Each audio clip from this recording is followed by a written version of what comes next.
súper angustiante. Claro, en ese proceso de exposición y de aumento de la ansiedad y de tal, ¿cómo lo hiciste para no abandonar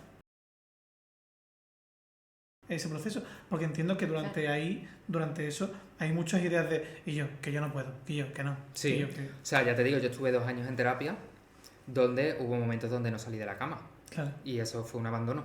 Claro. Lo que pasa es que un día mi cabeza hizo clic cuando de repente dije, ¿qué es más importante para ti, vivir o la opinión de los demás? Uh-huh. Y en ese momento dije vivir.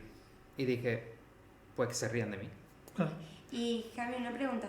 ¿Y el origen siempre suele ser de un rechazo? ¿O se puede dar o has visto otro tipo de orígenes? Pueden ser otros orígenes, es decir, yo tenía muchísimo miedo al rechazo, ¿no? Pero Sí. puede haber que si hay miedo, por ejemplo, al fracaso, miedo a equivocarse, o hay miedo, por ejemplo, al abandono, o sea, dependiendo de los traumas que uno traiga. Y también yo creo que hay factores más que tienen que ver con la vulnerabilidad a nivel de personalidad, a nivel también de genética, a nivel de factores sociales. Entonces, yo qué sé, si tienes unos padres, por ejemplo, muy ansiosos, pues evidentemente tú tienes una vulnerabilidad ansiosa que te hace más propenso. O sea, nada es determinante, pero todo suma, ¿no? Entonces, en mi caso, era el miedo al rechazo. Lo que has dicho antes me parece súper importante. Es decir, yo dedico sesiones y sesiones y sesiones a no trabajar, a dar psicoeducación. Claro. El paciente tiene que comprender muy bien lo que se está trabajando para qué. Porque si no, no va a tolerar el sufrimiento. Claro. Y porque al final le estamos pidiendo, le estás pidiendo que salte a la piscina. Totalmente. Sin saber si está vacía. Entiendo que para dar ese por lo menos que vea que hay agua. Claro, que creo que también es importante, ¿no? El dejar claro que esto no es solo exponer a situaciones y ya está, que hay un trabajo previo, que hay una jerarquía en las exposiciones, ¿no? Sí, o sea... ¿Cómo haces tú, por ejemplo, eso? O sea, en ese caso, o sea, yo lo primero que empiezo es con enseñar, o sea, yo tengo que aprender con el paciente qué cosas son las que le relajan. ¿Por qué? Porque yo puedo hacer una jerarquía, pero claro, si yo pongo a un paciente y no tiene herramientas ni recursos para poderse relajar y para poderse regular en esa situación, el sufrimiento va a ser aún mayor. Claro. Entonces, evidentemente, el paciente tiene que contar con recursos y luego tienes que trabajar mucho con el paciente la autoeficacia, es decir, que él se vea capaz de hacerlo. ¿Por qué? Porque si no se ve capaz, va a evitar todo el tiempo. Entonces, tienes que trabajar muchísimo a nivel de autoestima. Es verdad que la autoestima, conforme va avanzando la terapia, pues va mejorando, porque el paciente va viendo retos cumplidos, ¿no? Claro. Pero a nivel de autoeficacia y a nivel de técnicas de relajación o no de relajación en ese sentido. Es decir, ¿por qué? Porque a mí, por ejemplo, las técnicas de relajación, ya sea en respiración, ya sea en relajación muscular progresiva, ya sea entrenamiento autógeno, a mí todo eso no me servía. No me servía, ¿por qué? Porque yo era muy mental, entonces a mí me relajaba a nivel fisiológico, pero mi mente seguía funcionando muchísimo. Entonces a mí eso no me servía. Sí, además es curioso porque las técnicas de relajación no le funcionan a todo el mundo. A mí, por ejemplo, no me funcionan, pero no porque sea algo mental, sino por el hecho de tener que respirar de otra... Es lo físico, a mí me agobia. Sí, y mira que a mí me han probado, porque al final nosotros pues, nos vamos formando, nos forman en técnicas de respiración, y yo no he sido capaz nunca de relajarme con ninguna técnica de relajación a vida y por haber, y mira que he probado muchas. Porque el tener que unos tiempos es como que me descompenso a nivel fisiológico y me da, que me han dado hasta ataques de asma, de no poder respirar del agobio, o sea, una cosa, una locura. Yo creo que al final hay que combinarlo. Evidentemente una técnica de relajación por sí misma no funciona. Claro. Evidentemente tú tienes que hacer un trabajo previo a nivel de pensamientos, a nivel de que el paciente entienda cómo funciona su mente, cómo está pensando, que el paciente entienda cómo funcionan sus emociones. ¿Por qué? Porque una de las cosas que a mí me bloqueaban muchas veces era el que yo quería luchar con, yo iba a una situación y yo ya empezaba un diálogo interno de, vale, no vas a sentir miedo, vale, no te sientas así, vale, no sientas esto, vale, no sientas lo otro, porque sabía que detrás de eso venía otra cosa. Y eso aumentaba la intensidad. Como si tú pudieras controlar, ¿verdad? Las emociones. Es que... pero eso nos pasa muchísimo, quiero creer, ¿no? Y eso se ve mucho en terapia. Pero yo me digo a mí mismo, a mí misma, que todo va a ir bien y que no vas a sentir... Es como, a ver, la emoción va a venir independientemente de cómo te pongas. Hay dos opciones. O la emoción es nuestro enemigo, o la aceptamos y gestionamos lo que venga con ella al lado, ¿no? Correcto, de la mano. El controlar lo que sentimos es imposible. Imposible. O sea, yo empecé a notar cómo eso mejoraba a nivel de emociones cuando yo de repente me sentaba en un tren y me venía la ansiedad y de repente yo decía, venga, toma mi cuerpo y haz lo que quieras con él. Ahí estoy. Tal cual, como si fuera Dios. ¿Y esa sensación, Javi? Sí. ¿Era liberadora o era una putada? Era una putada, pero era menos putada que cuando bloqueaba. Es decir, era una putada, pero se sentía como que era una ola menos intensa.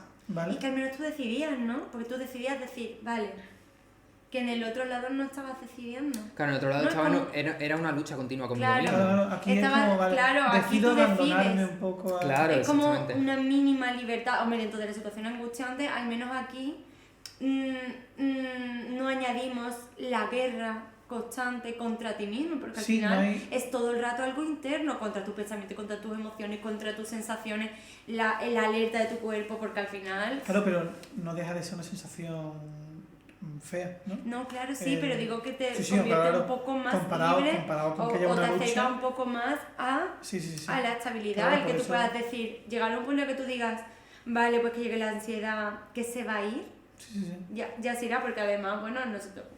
para la gente que al menos esté escuchando, yo creo que la sintomatología ansiosa en el pico más elevado a nivel fisiológico puede aguantarlo el cuerpo hasta los 45 minutos por ahí, ¿no? 45-50 era, y luego empieza como a bajar, es decir, tú puedes tu cuerpo no puede sostener la taquicardia, los templos de los calores a nivel infinito, sino llega un momento en que eso empieza a bajar. Pero claro, si siempre evitamos o huimos antes de llegar, no nos da tiempo a saber que eso baja, ¿no? Que es un poco lo que tú hacías, ¿no? Sí, era un poco eso, o sea, yo lo combinaba, ¿no? Y con los pacientes a veces también lo combino, es decir, a nivel mental o sea, yo veía como una nube negra en mi cabeza, donde empezaban a bombardearme pensamientos catastróficos, entonces a nivel mental yo a todos los pensamientos les contestaba, ¿y qué? Te vas a hacer pis encima, ¿y qué? ¿Vale? Y luego me mentalizaba muchísimo de visualizarme muchísimo haciéndome pis encima y que no ocurría nada. En plan, la gente me atiende, la gente se preocupa, la gente tal, pero digamos que hay gente que pasa, que no me hace ser el centro. Es como de catastrofizar el miedo, ¿no? Esto lo trabajo yo mucho en sesión también, ¿no? Es decir, vamos a ponernos a escribir la peor historia de terror del mundo y ahora desde esa historia de terror vamos a ver hasta qué punto eso es tan catastrófico. Y ahí se desmonta un poco, ¿no? Entonces, combinaba eso a nivel mental con que mi cuerpo se deje sentir. Vale. Ahora bien, ¿se va completamente? No. A día de hoy, yo sé que si me monto en un bus y es un trayecto de más de una hora, yo sé que los 10 primeros minutos pues voy a estar tenso. Vale. Pero sé que va a pasar. Y si no pasa, me da igual, porque prefiero montarme en un bus y disfrutar de una experiencia que evitar hacerme pis encima y que se rían de mí. Entonces, pues en una balanza, pues me da igual que se rían de mí. Pero claro, eso es un trabajo muy intenso. Hombre, claro, entiendo que esto es como el final ya, ¿no? Como cuando ya está todo trabajado y está todo estabilizado. Es que imagínate. Y a nivel conductual, porque eso era un poco a nivel interno. A nivel conductual solo era un... Claro, a nivel conductual, como se supone que se trabaja, ¿no? Como yo lo trabajo en sesión, dependiendo también del paciente, y como yo lo fui trabajando con mi psicóloga, y luego también por mi cuenta, es una DS, una desensibilización sistemática. Es decir, tú creas en primer lugar como una lista de situaciones que has tendido a evitar, a escapar y que te dan miedo. Incluso situaciones que aunque no hayas vivido, pues sabes que te darían miedo. Y ahora de esas situaciones lo que hacemos es, digamos como dividirlas en situaciones como en pasitos, ¿no? Pues por ejemplo, yo tenía que ir a la estación de tren y coger un tren y llegar a la universidad, ¿vale? Pues vamos a dividirlo en pasos. El primer paso, ¿cuál es? Ir de mi casa a la estación de tren. Y eso lo dividimos en pasos. Pues ir de mi casa a la esquina. Y de la esquina a tal sitio. Y de tal sitio a este otro sitio. Y a raíz de ahí tú las exposiciones no las planificas desde lo que más ansiedad te da, ¿no? Tú te coges que te dé un poquito de ansiedad, porque evidentemente si te expones a una situación que no te da prácticamente ansiedad no tiene sentido. Entonces tú empiezas a exponerte a situaciones que tú ves que te generan un poco de ansiedad, pero tolerable. Claro, que ahí es cuando se trabaja también la autoeficacia. Claro. Porque como estamos poniendo como metas que de un principio que sabemos que podemos gestionar, como ir a la esquina y tal, la sensación de poder, de puedo con esto, de cada vez sentirte más fuerte, va aumentando hasta que llega la situación como más... Claro. La situación es más fuerte, tú ya tienes un recorrido muy grande, como dijiste tú, de experiencias buenas. Experiencias buenas o experiencias que has sido capaz de tolerar. Claro. Repiten muchísimo esas experiencias. O sea, yo recuerdo que las primeras exposiciones, por ejemplo, tenía que ir siempre acompañado. O sea, yo no podía ir solo, tenía que ir acompañado. Luego ya la persona que me acompañaba pues se quedaba en un lugar del camino y yo tenía que hacer el resto solo. Y poco a poco ya llegó un punto donde yo dije, venga, creo que me veo capaz. Pero las primeras exposiciones las haces con ansiedad también, porque evidentemente hasta que tú no te vas a dar cuenta que controlas, pues es complicado.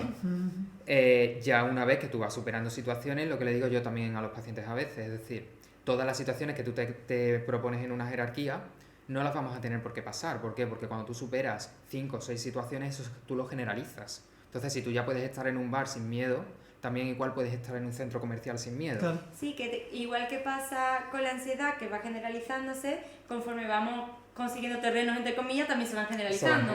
Que al final es algo bidireccional, que va de un lado como para otro, ¿no? Exactamente. Entonces, poco a poco tú vas... que es esperanzador también para los que Hombre, están... claro. Es decir, tú vale, bien, claro, bien, al conseguir este logro, también... Y yo creo que también como que la gente como que se anima, ¿no te pasa alguna vez? De que la gente vuelve como, mira, sé que teníamos que llegar hasta aquí, pero me sentí arriba y hice esto también, y probé esto. Porque claro, al final como el catastrofismo va disminuyendo, la ansiedad va siendo más manejable, entonces uno con ganas de volver a ser libre, como que se va exponiendo incluso solo un poquito. Totalmente. Obviamente, claro, pero a cosas yo dentro creo del que contexto. la avaricia rompe el saco muchas veces, ¿no? Creo que la avaricia rompe el saco, que creo que es también... Sí, pero que al final tú no controlas lo que... Mucho. No, claro, que tú no controlas lo que los pacientes hagan de puertas afuera. O sea, eso es pero algo... no, si digo por parte del paciente, que a lo mejor por esta motivación puede enfrentarse a una situación en la que él se ve o que se atreve más y de repente se encuentra con que no está preparado y a lo mejor puede dar incluso pasos para atrás. ¿Sí? ¿Sabes? No sé si eso puede ser posible. O sea, en realidad cuando se hace una jerarquía de situaciones, o sea, a mí había una de las cosas que me ocurría, ¿no? Que yo tenía un nivel de exigencia sobre mí mismo muy alto. Claro. Entonces, ¿qué ocurre? Que yo me forzaba a vivir situaciones para ser libre lo antes posible. Claro. Y lo que ocurría es que me retraumatizaba. ¿Por qué? Porque me enfrentaba a situaciones para las que no estaba preparado, entonces esas situaciones yo sufría tantísimo que ahora luego me daba más miedo todavía enfrentarme. Entonces es como muy importante llevar un control de decir, vale, esto lo vamos a ir superando, pero hasta que no vayamos marcando objetivos, no podemos sobrepasar esos objetivos. Claro que sí, que a lo mejor tú puedes exponerte a cosas que sean parecidas. Por ejemplo, si has ido a un bar, el probar a un centro comercial que está más o menos dentro de la misma línea, sí puedes, pero que no vayas a intentar solo exponerte a coger un avión, ¿no? Claro, exactamente. Claro. No flipéis. No, sí, pero tú sabes, quería yo también. Claro, o sea, yo creo que es muy importante que cada uno vaya viendo dónde está su límite. Claro. Es decir, yo sabía perfectamente cuando mi ansiedad estaba muy alta, sabía qué ansiedad podía tolerar y qué ansiedad no. También hemos hablado de conductas de seguridad, de evitación, pero también el escape, ¿no? Que eso también es súper importante. Es decir, es preferible enfrentar situaciones donde tú veas que eres capaz de tolerarla y que si te escapas va a ser por 5 minutos y vas a volver para que tu mente haya una reestructuración de tu mente, es decir, esta situación al final ha sido una situación segura, ha sido una situación que he superado, ha sido que lo pases tan mal que tengas que escapar y no puedas volver. ¿Por qué? Porque entonces tu mente lo que se queda es tan peligrosa que ha necesitado huir y no ha sido capaz de volver. Entonces, claro, te has ido como en el pico de la ola. Entonces, cuando a los pacientes se lo digo, ¿no? La emoción, la ansiedad, como todas las emociones, ¿no? Son una ola. Entonces, donde tú cortes la ola, eso se le va a quedar a tu mente. Entonces, si tú la ola la cortas arriba, tu mente entiende que es tan peligrosa como ese pico. Eso es lo que yo he dicho en los 45 minutos, de aguantar hasta que baja. Exacto. Y las sensaciones de, vale, esto pasa. Que yo creo que es lo más importante, que el aprendizaje que te ayuda más en estos casos, ¿no? Es el saber vale, esto, aunque sienta que me voy a morir, aunque sienta que no voy a superar esto, la realidad es que esto pasa. Exactamente. Y a nivel, por ejemplo, de trabajo en sesiones, me parece muy importante trabajar la reestructuración cognitiva, que sería como el cambio de pensamientos. Muchas veces se dice, ¿no? En muchos programas de intervención que eso se tiene que trabajar previo a las exposiciones para que las exposiciones sean más cómodas. En mi opinión y desde mi experiencia y también a la hora de haber trabajado con los pacientes, es mucho más importante trabajarla a posteriori. Es decir, digamos como antes, identificar los pensamientos. Es decir, vamos a hacer un registro de pensamientos y los vamos a poner en una lista. Pero es mucho más fácil hacer una reestructuración cognitiva donde cambien pensamientos cuando ya tienes experiencias que no dejan lugar a dudas, que si no ha habido esas experiencias. Porque el catastrofismo es tan grande que es muy difícil hacerle ver a la persona que esto realmente no no es para tanto. Pero si yo vengo de pensar que no iba a poder y de repente mi psicólogo me dice, mira todas las cosas que has conseguido, vamos a hacer una lista de logros, ¿no? Mira, has hecho esto, y fíjate tú que la primera sesión decías que era imposible. Y a raíz de esto, logro tú como que lo argumentas para ayudar en ese cambio de pensamiento, ¿no?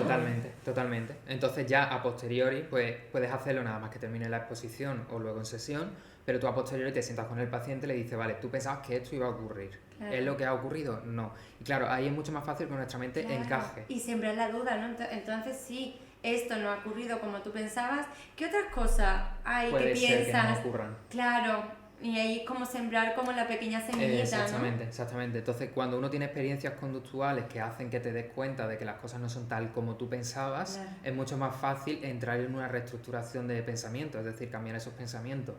Antes es muy difícil porque el paciente al final no ha vivido experiencias. Claro. Sí, que al final lo único que tiene es las experiencias encima súper desagradables y angustiantes porque lo único que recuerda. Claro, y esto, entonces, como... de alguna manera, Javi, si estas experiencias vienen de fuera, es decir, imagina que alguien está escuchando el podcast, ¿vale?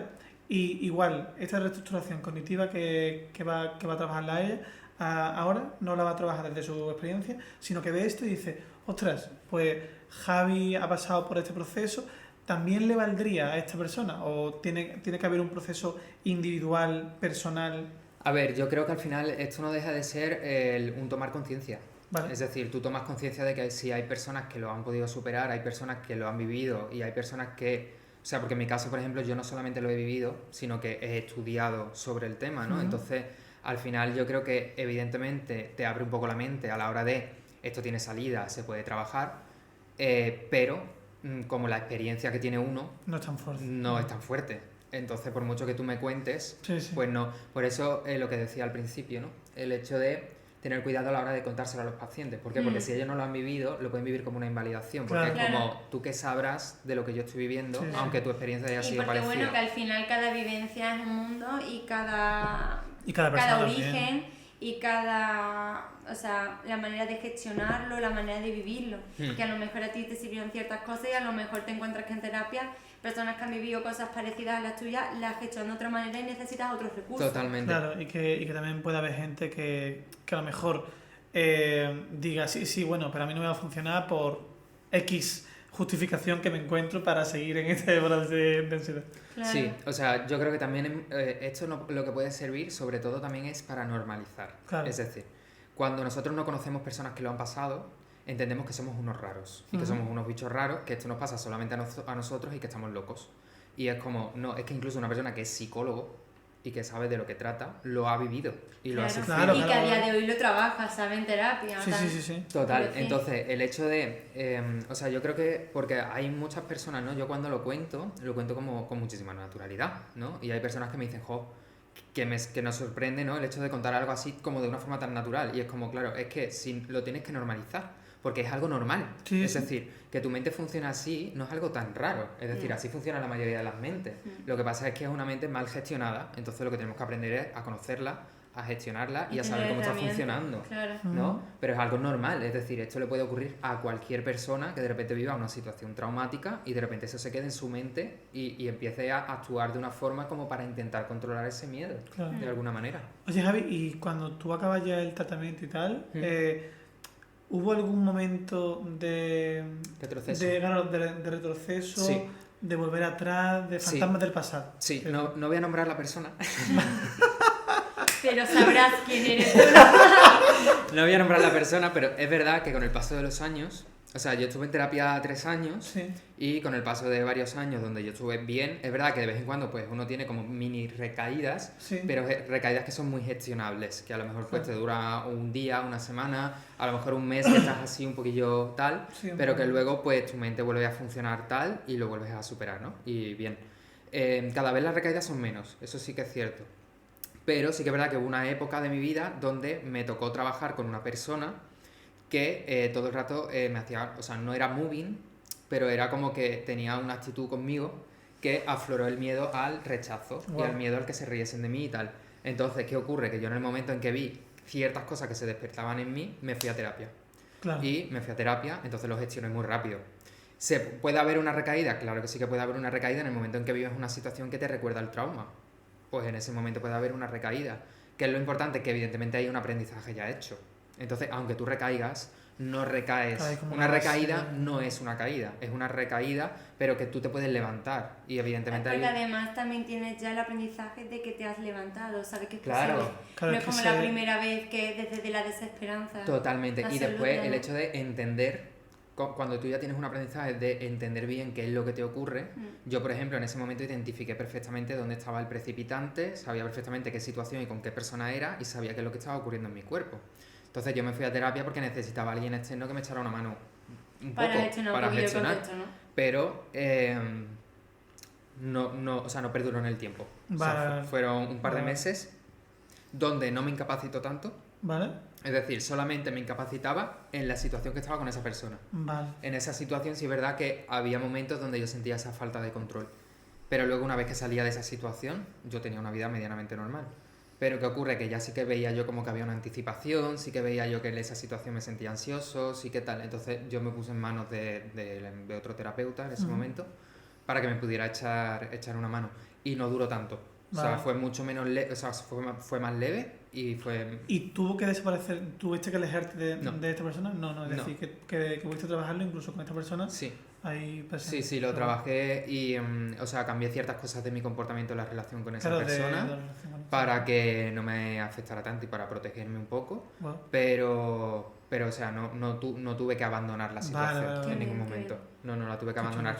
No llegué a sentirme 100% seguro casi nunca, pero bueno, hubo un momento ya donde yo me sentía bastante cómodo. Donde puedas lidiar un poco con Sí. Lo que pasa es que evidentemente, pues cuando uno vuelve a vivir situaciones que le recuerdan a un trauma, pues tu cuerpo reacciona. Sí, al final son contextos en los que quieras o no tiendes a ser más vulnerable.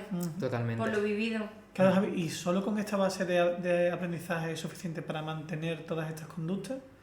¿O tiene que haber un proceso de terapia donde se asienten todos estos conocimientos? Donde... O sea, yo creo que al final cuando llega, esto se lo digo también mucho a los pacientes, que es que con el tiempo tú le das las gracias a que aparezcan problemas así en tu vida.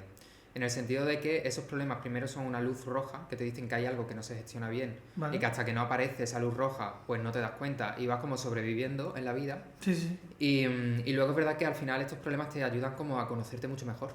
Entonces, claro, llegas a conocer una versión de ti que tú no conoces hasta que no te ocurre algo así. Claro. ¿No? Entonces, cuando pasa, pues de repente tú tienes una madurez emocional y te conoces hasta unos niveles que es verdad que luego te relacionas con otras personas y dices tú, me conozco mucho más que otras personas así mismas, ¿no? Porque sé dónde está mi vulnerabilidad. Claro, y entiendo que una vez que ya lo pasas y tienes herramientas y sabes gestionarlo, el hecho, por ejemplo, te permite detectar, ¿no?, situaciones a lo mejor, porque fíjate tú cómo en un contexto en el que un compañero no te estaba tratando bien y estaba gestionando del tirón, como ya te conoces, en cuanto sentiste la sintomatología fue en plan, uy, espérate, esto no puedo, voy a terapia. Que no, a lo mejor sin conocerte tanto y tener las herramientas y la inteligencia emocional tan desarrollada, tú hubieras seguido y a lo mejor hubieras tardado más tiempo. Totalmente. Quiere decir que luego es un efecto protector, quiero decir, ¿no? Sí, ya te digo, es un proceso de autoconciencia. Claro. También lo que digo, no nos quedemos con el primer terapeuta que encontramos. Porque yo pasé por 5 terapeutas hasta que di con la terapeuta. Entonces, ¿qué ocurre? Que no es que sean buenos o sean malos, es que tú necesitas un buen vínculo y necesitas una persona que trabaje tu problema desde un lugar que a ti te haga bien. Claro. Entonces, claro, pues yo, por ejemplo, el primer terapeuta al que fui, que era psicoanalista, a mí ese terapeuta no me ayudaba, porque yo necesitaba cambios mucho más a corto plazo, porque yo estaba totalmente incapacitado en mi casa. Entonces, yo hasta que no di con una terapeuta que trabajaba más a nivel cognitivo-conductual, pues no empecé a ver que sí que funcionaba mejor. Entonces, pues que no nos quedemos con el primer terapeuta que veamos, a no ser que sintamos que con ese terapeuta conectamos y que realmente nos está haciendo, claro, nos está ayudando. Lo que intentas decir un poco es que si a lo mejor acuden a terapia y no funciona o no ven que funciona, no significa que sean ellos que no hay una solución, sino que a lo mejor no es el profesional indicado para ese tema concreto. Vamos a ver, a ti no te cae bien todo el mundo que conoces. Claro. No. Es y obviamente no vinculas igual, no vinculas igual con todo el mundo mundo como terapeuta. Exactamente, entonces yo, por ejemplo, sentía que, por ejemplo, con una mujer terapeuta vinculaba mucho mejor que con un hombre y sentía que ciertos rasgos de esa terapeuta vinculaban mejor conmigo. Claro. Entonces, pues que fuera una terapeuta más acorde a mi edad. Entonces, ¿que otros terapeutas eran buenos o malos? No, serían buenísimos. De hecho, el psicoanalista al que fui era de los mejores de aquí, o sea, buenísimo. pero a mí no me ayudaba. Claro. Sí, claro, es que yo creo Entonces, que... a mí esto de forzarnos a ir a muchísimas sesiones, no. Tenemos que darnos, evidentemente, varias sesiones para ver si vinculamos. Pero no quedarnos con el primero, es decir, si vemos que el primero no, pues vamos a otro. Pero que el problema tiene solución. Lo que pasa es que necesitas también una persona que te acompañe, que ayude. Claro. Sí, claro. Porque al final es una persona que te va a acompañar en un proceso que puede ser muy largo y con el que vas a compartir como muchas experiencias. Y que te lo puede hacer o más liviano o puede dificultarte el proceso. Claro, y yo creo que ahí está la clave, ¿no? En el momento que tú vayas a sesión o la sensación de ir a sesión, ya sea como, no es por lo que me vaya a doler o no yo es por lo que, sino porque esa persona, no tengo ganas de aguantar a esta persona, en ese momento yo creo que es un poco red flag. Claro, si no tienes ganas de ir por cómo te va a tratar el terapeuta, obviamente lo mejor no es, o ese terapeuta no es para ti concretamente, o a lo mejor tiene una serie de enfoques de perspectiva que no tasa con lo que tú necesitas. Yo creo que ahí también es súper importante comunicárselo al terapeuta. Es decir, ¿por qué? Porque a lo mejor yo no tengo ganas de ir, pero a lo mejor no tiene nada que ver con el terapeuta. Claro. Entonces, el hecho de... Yo creo que a la hora de comunicárselo al terapeuta, tú ves si es una persona en la que puedes confiar, si es una persona que te va a acoger cuando le cuentas algo que no encaja con lo que él espera. Es decir, cómo te vas a sentir a la hora de... Igual que cuando tú le dices alguna noticia que no espera a otra persona y esa persona te juzga o te rechaza, ahí tú vas a ver qué tipo de relación tienes. Entonces, el abrir esas incomodidades o esas inseguridades en la terapia a la persona con la que estás trabajando y el ver cómo esa persona lo acoge, también te va a dar señales de si eso es tuyo o realmente es del vínculo. Claro, sí. ¿Sabes? Y un poco eso, o sea, no sé... Yo creo que guay, yo creo que el capítulo... ha sido genial, sí, me gusta muchísimo, se me ha hecho súper corto, no sé ni qué hora es, es como la noción del tiempo. No sabemos cuánto ha durado, creo que se ha hecho de noche. Sí, se nos ha hecho de noche. Se nos ha hecho de noche, pero bueno, yo creo que son capítulos, porque creo que van a ser 2. Sí. Probablemente. Tiene pinta de que va a haber una primera parte. Bueno, vais a estar todas las navidades conmigo. Hola, otra vez. Del tirón. Así que, feliz año nuevo. ¿Es posible? Navidad, feliz año nuevo. ¿Es posible que hayamos empezado a grabar este episodio en 2023? Y lo acabemos en 2024. Teníamos que haber traído serpentina o algo para acabar. La uva, podríamos habernos comido la uva aquí. Qué guapo, tío.